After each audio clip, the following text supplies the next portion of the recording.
اب ہم اقبال کے فارسی کلام کی پہلی کتاب اسرار خودی کی پہلی مثنوی تمہید کا باقاعدہ مطالعہ شروع کرتے ہیں۔ تمہید کا مطلب ہے کہ کسی کی ابتدا یا تقریب کا آغاز۔ تمہید کا ایک مطلب یہ ہے کہ کسی تقریر یا تحریر کا ابتدائی حصہ جس میں اصل موضوع پر اظہار خیال سے پہلے کچھ کہا جائے، اسے دباچہ، مقدمہ، تعارف اور خطبہ کتاب بھی کہا جاتا ہے۔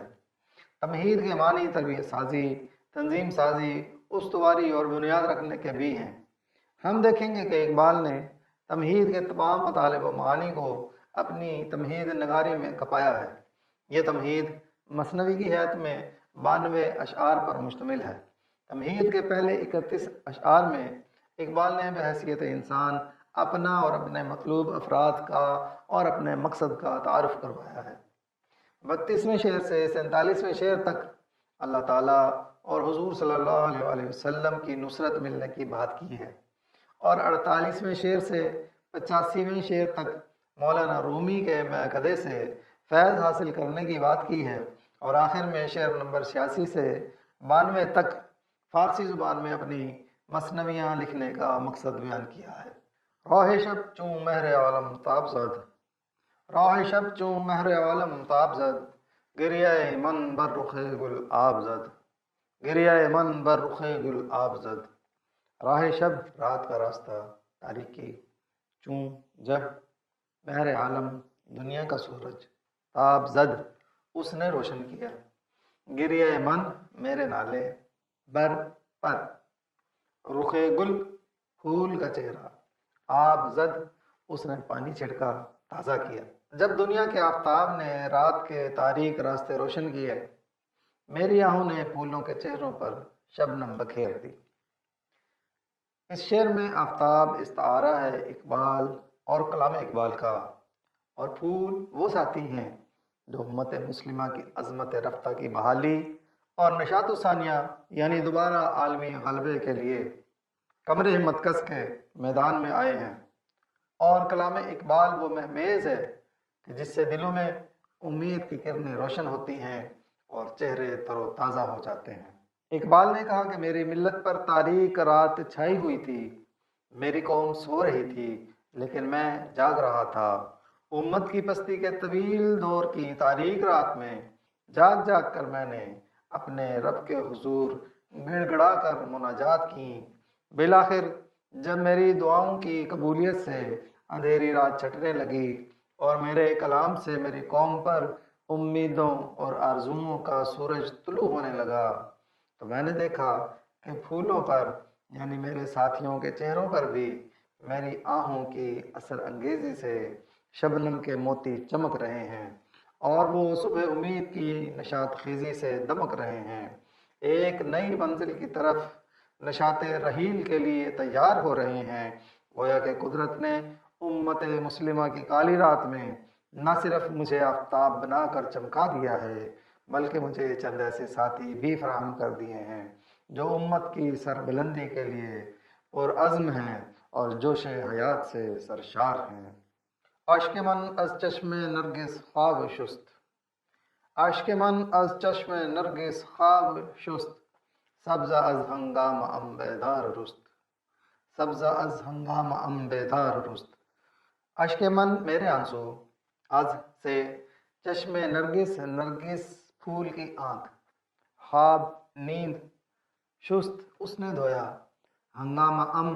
میرا شور شرابہ، بیدار جاگنا، رست وہ اگا۔ میرے آنسو نے نرگس کی آنکھوں سے نیند کو دھو دیا، میرے شور سے سویا ہوا سبزہ جاگ کر نمودار ہو گیا۔ اس شعر میں نرگس کا پھول استعارہ ہے ان مسلمانوں کا جو اپنی رہنمائی کے لیے اپنے سورج یعنی اقبال کی طرف دیکھتے ہیں اور اس کی فکر کے زیر اثر کام کرتے ہیں، اور سبزہ استعارہ ہے عوام کا جو اقبال کے تخیل سے واقف ہیں اور اس کی فکر کو صحیح سمجھتے ہیں۔ اس شعر کا مطلب یہ ہوا کہ کالی رات میں جب میں آہوزاری کر رہا تھا تو میرے نالے سن کر کچھ لوگ غفلت کی نیند سے بیدار ہوئے، انہوں نے میرے فکر کے چشمے کے پانی سے اپنی آنکھوں کو دھو لیا اور اپنا رخ میری طرف کر کے امت کے مستقبل کو روشن کرنے کا بیڑا اٹھا لیا، جبکہ عوام کی ایک بڑی تعداد بھی میری فکر کے غلغلے کو سن کر کھڑی ہو گئی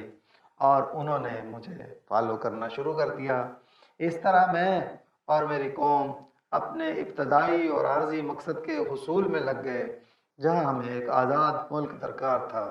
جبکہ ہماری منزل بہت زیادہ عظیم ہے، جس کے لیے پختہ افراد کی ایسی جماعت درکار ہے جو اللہ کے دین کی سربلندی کے لیے قربانیاں دینے کو اپنا شعار بنا لے۔ باغ زور کلامم آزمود، باغ زور کلامم آزمود، مصرائے کاری دو شمشیر درود، مصرائے کاری دو شمشیر درود۔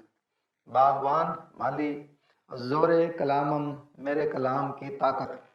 آزمود اس نے تجربہ کیا، آزمایا، مصرائے شعر کا ایک مصرع، کارید اس نے کاشت کیا، بویا، شمشیر ایک تلوار، درود اس نے کاٹی۔ مالی نے میرے کلام کے بیجوں کی نشو و نما کی طاقت پر تجربہ کیا، اس نے شعر کا ایک مصرع بویا اور تلواروں کی فصل کاٹی۔ باغباں یہاں استعارہ ہے اس مالی کا جس نے کلام اقبال کی باریکیوں کو اچھی طرح سمجھا اور اس کی تشریح کر کے اس کی فصل کو عوام کے ذہنوں کی کھیتی میں کاشت کیا، اور اپنے اشعار کے مصروں کو اقبال نے ایسے بیجوں سے تشبیہ دی جو مسلمانوں کے ذہنوں کی کھیتی میں بوئے جانے کے لائق ہیں، اور اس کھیت کی تیار فصل کو تلواروں سے تشبیہ دی ہے، یعنی جب شارحین کلام اقبال بے لوث مالی بن کے کلام کے بیج مسلمانوں کے ذہنوں کی کھیتیوں میں کاشت کریں گے تو ان کے قلوب و اذہان میں پنپ کر یہ کلام ایسا جوش پیدا کرے گا جس سے مسلمان اپنے کردار اور افکار کے اعتبار سے تلوار کی طرح تیز دھار اور لوہے کی طرح مضبوط بن جائیں گے۔ ایسے ہی لوگ اس عظیم مقصد کو عملی جامہ پہنانے کے قابل ہوں گے جو اللہ کو مقصود ہے۔ اس شعر میں اقبال نے یہ بتایا ہے کہ ان کے اشعار تو وہ بیج ہیں جو اگر ایک ماہر مالی فطرت سلیم کے حامل افراد کے ذہنوں کی زرخیز زمین میں کاشت کر دے تو اس کا ثمر مسلمانوں کے کردار کی تلواروں اور نیزوں کی فصل کی صورت میں نکلے گا۔ لہذا باغبانوں کو چاہیے کہ وہ قبر ہمت کس لیں اور فکر اقبال کو ایک امانت سمجھ کر اس کی عملی شرح لوگوں کے سامنے بیان کریں تاکہ اس کلام کی حقانیت عوام کے ذہنوں اور کردار میں ثبت ہو جائے۔